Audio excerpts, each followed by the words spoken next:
అలాగే ముఖ్యంగా ఎన్డీఏ ప్రభుత్వం వాళ్ళకి నా కృతజ్ఞతలు తెలియజేసుకుంటాను, అభినందనలు తెలియజేసుకుంటాను. ముఖ్యంగా 12,000 కోట్ల రూపాయలు ఏదైతే స్టీల్ ప్లాంట్కి ప్యాకేజ్ అనౌన్స్ చేశారో, అలాగే రాజధాని అభివృద్ధి కోసం, అలాగే ఈ యొక్క రైల్వే జోన్ విషయంలో అయితేనేమి, అలాగే ఇక పోలవరం విషయంలో అయితేనేమి వాళ్ళు అందిస్తున్న సహాయ సహకారాలకి నా కృతజ్ఞతలు.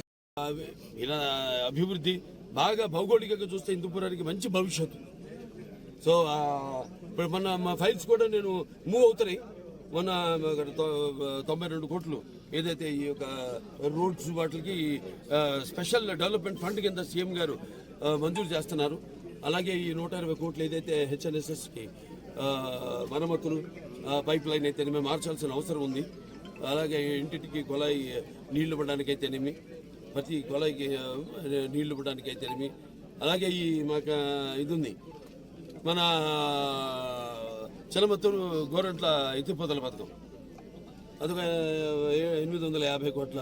అంటే అప్పటికిప్పటికి ఎస్కలేషన్ ధరలు పెరిగినాయి. అప్పుడేమో ఇప్పుడు 550, ఇప్పుడు ఇవాళ 850 అయింది. అంటే పోయిన ప్రభుత్వం దాన్ని పట్టించుకోలేదు.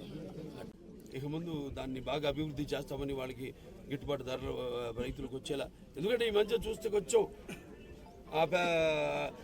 పంట మీద ఎక్కువ శ్రద్ధ కనబరచట్లేదు రైతులు కూడా. అంటే వాళ్ళకి ఉన్నాయి ఇబ్బందులు ఉన్నాయి. ఆ ఇబ్బందులు ఏంటంటే ఇంతకుముందు వాళ్ళకి ఉన్న బకాయిలు అయితేనేమి, ఇన్సెంటివ్స్ అవన్నీ కూడా మా చర్చించడం జరిగింది ముఖ్యమంత్రి గారితో.